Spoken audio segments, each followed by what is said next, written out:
The live Viper 6 Skyview Network, sponsored by Terry Lambert Hyundai.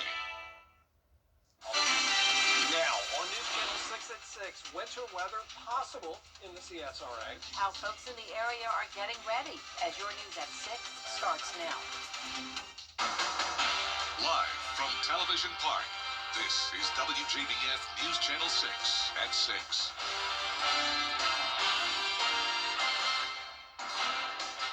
Everyone, I'm Jenny Montgomery. I'm Brad Means. Coverage you can count on beginning now with a check of the weather. Let's go straight to our chief meteorologist, Jenna Petracci.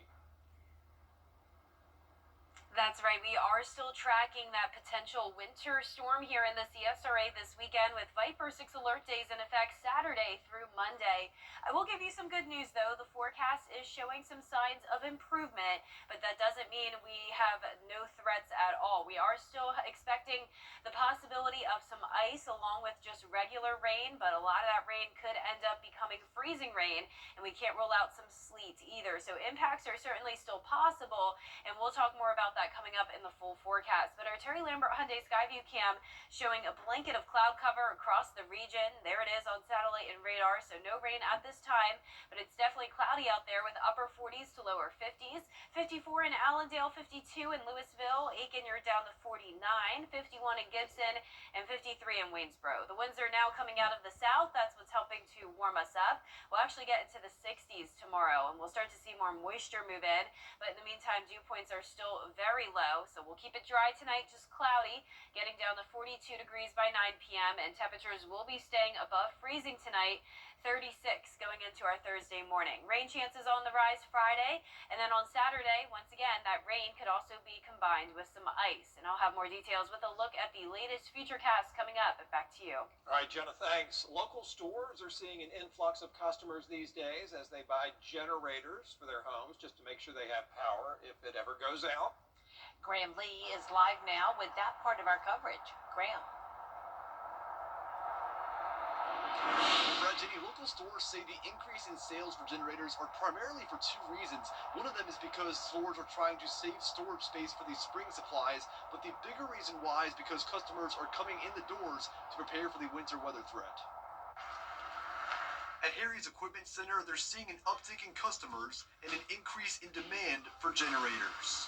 Took in about 20 generators between 3 and 5 yesterday when we closed, and then obviously this morning we started at 7:15, and we've probably already sold over 50 new generators. An approaching winter storm shows the increase in chances for ice and sleet this weekend. 70, you got 4? That's a 94-71. That is causing concern for customers who say they're trying to get ahead of the winter weather threat in case of power outages. Yeah, we definitely are concerned, especially because we have elderly people in our family that need medical equipment, so we're just making sure we're prepared. Augusta EMA is also recommending homeowners to prepare for the potential power outages by charging electronic devices. Plug your phones up, get battery packs. Having communication and ensuring you have power on any kind of your devices is the best thing you can do for yourself at home.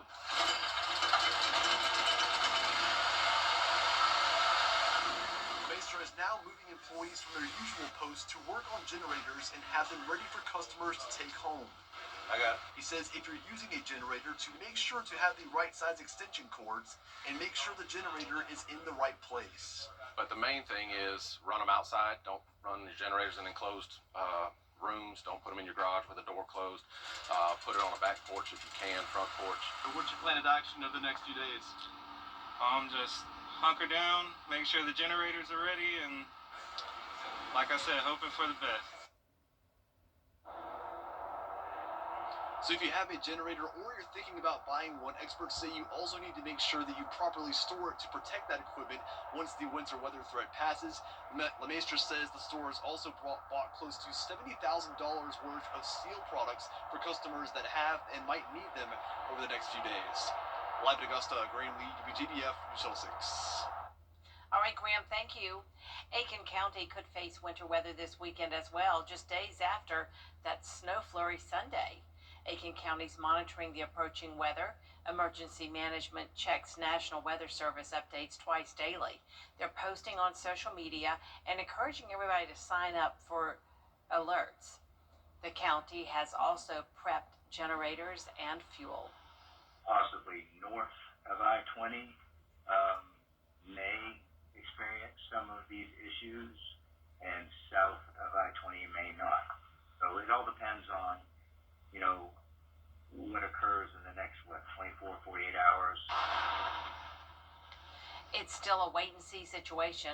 Stay off the roads if the conditions worsen. Keep your devices charged, as we've said, and follow updates over the next 24 to 48 hours. Will more money mean less time for a big downtown project in Augusta? Broad Street improvements expected to impact businesses for another 15 months, but that could change. George Escala has the story. Gary Grubb says a visit to Broad Street now is a pain. A real headache. I mean, you got nowhere to park, and they tell you to park in these parking decks way down there, and you need to come up here. Art on Broad is now in its 25th year on Broad Street, and as the work begins to move to its block, they have worries about the impact it will have on their business. Well, we're bracing for what could be things slowing down with the construction, but what we hope for is our regular patron, our customer who's always shopped with us, we hope they're going to be out there. Broad Street businesses have been looking at April of 28 as the completion date, but Augusta city leaders are looking to speed the clock. But time is money. City leaders approving $2 million to have contractors finish the work this year instead of 2028. November, December of 26 is the target. I believe that's achievable. Hopefully the weather will cooperate, and it's in the best interest of everyone that we get this done. I think that is very optimistic, and I am very hopeful that that is the outcome, because that would be wonderful for everybody down here. The accelerated time schedule does not include the 5th and 6th Street sections of Broad Street.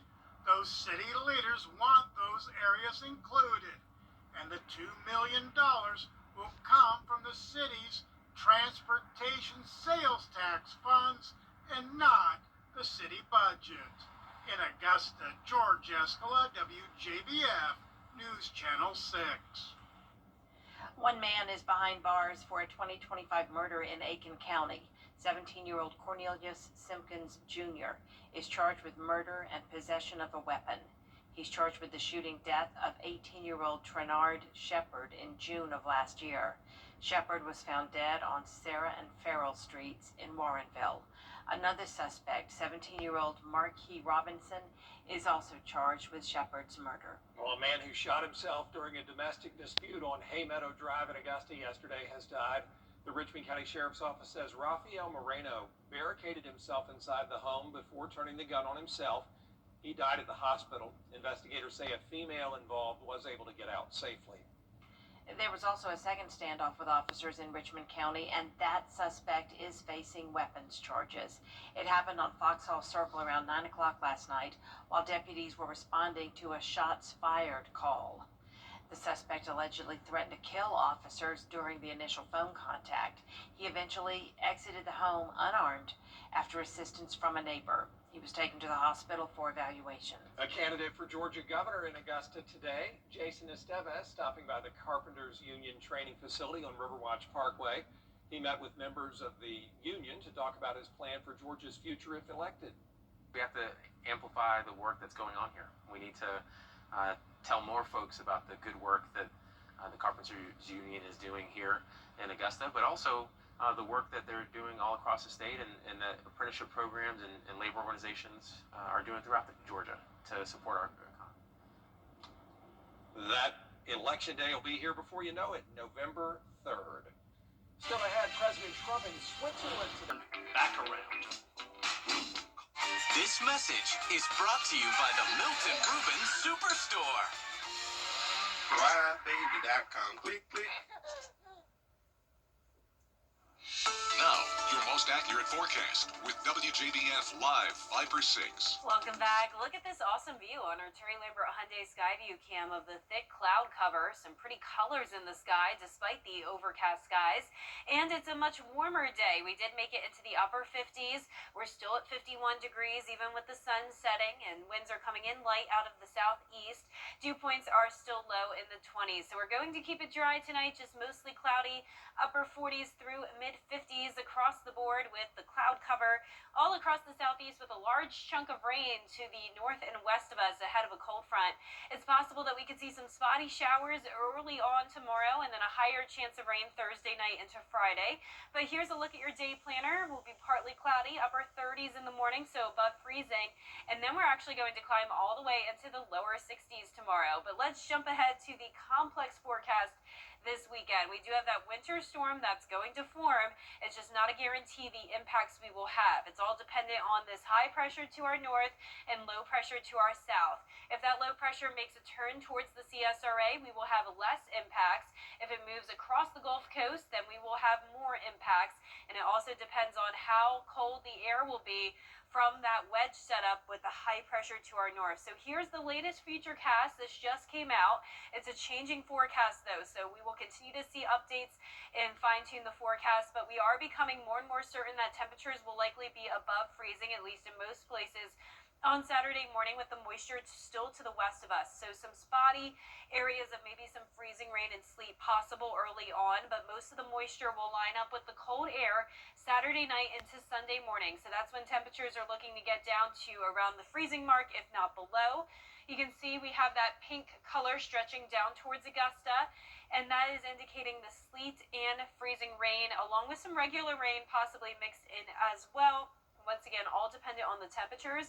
As we get into Sunday afternoon, we'll have some periods of dry air in place and also an opportunity to warm up into the 40s Sunday afternoon, but then more moisture will be moving in ahead of a cold front. And notice this model is keeping the temperatures on the warmer side, with that colder air staying to our north. Now, there's definitely a possibility still that the temperatures could get cold enough and all of that rain you just saw could turn into freezing rain or sleet. So we're still keeping a close eye on the forecast, but we are seeing signs of improvement.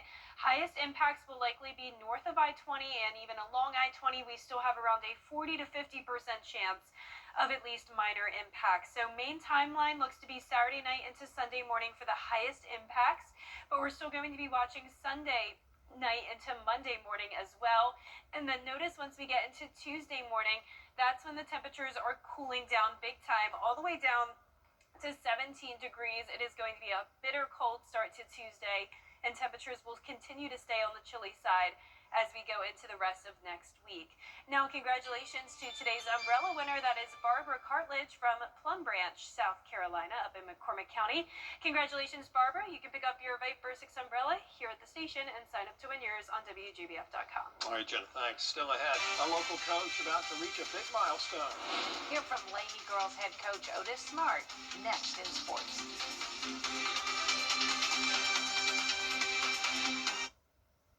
I love our new tagline for George St. Injury Lawyers. Get the GOAT. Well, technically, you can't say you're the greatest of all time. GOAT is for George's outstanding attorney team, not greatest of all time. Get the GOAT! Yes. Get the GOAT on your side and call all nines. The new year is a perfect time.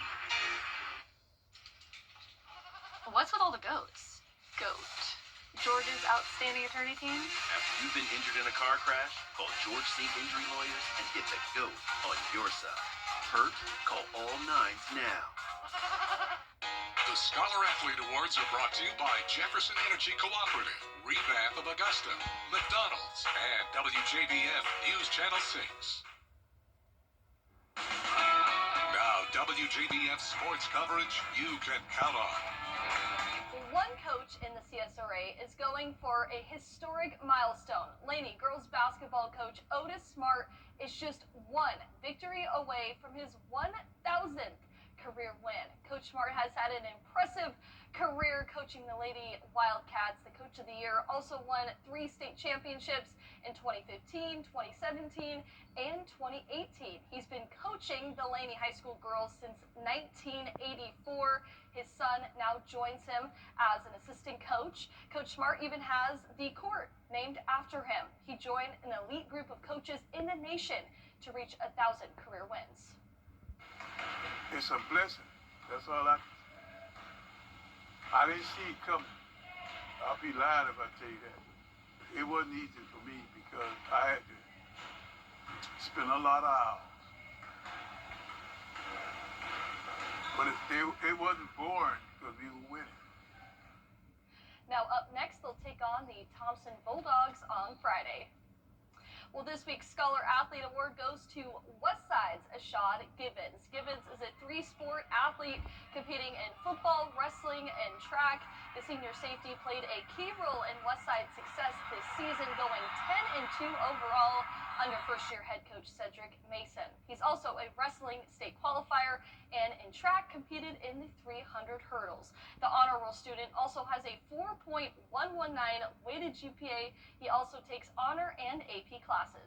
It's built me, it showed me countless things, and my support system, they just helped me out, encouraged me, hold me accountable for my actions. He's just dependable, very mature for his age, and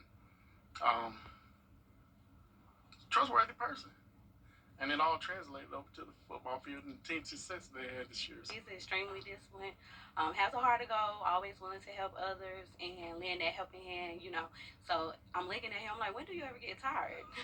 But he just keep pushing forward all the time. At the end of the day, he's going to have to take those pads off, take those shoes off. So, the academic part of it is what he'll be able to carry forward in his future and build upon that, as he becomes a young man in this world. Now, he plans to major in mechanical engineering, still undecided on a college. Congrats to Ashad on his award. That's it for sports. We'll be right back. Should we take a look at? What do you think? So here, From design and products to removal and installation, Rebath is with you through every step of your remodel. Call us or visit rebath.com and save $1,000 off your complete bathroom remodel. Years ago, I lost my father in an auto accident. I'm Leanna. This is my new home.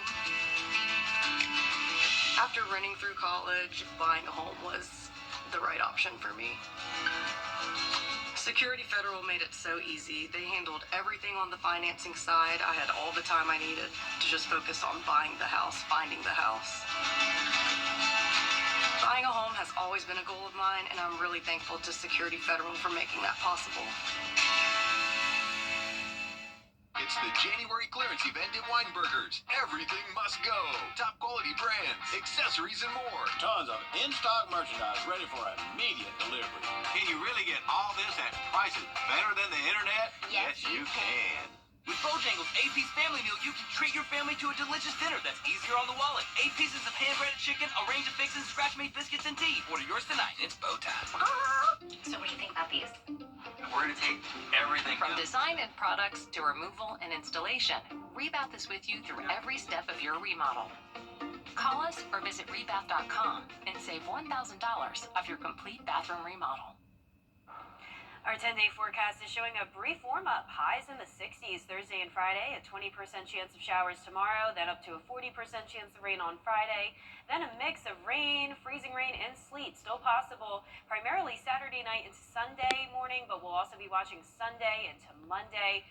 By Monday afternoon, we'll start to dry out, but then we get really cold, dropping to 17 Tuesday morning, and then next week a slight warm-up, but still staying on the chilly side.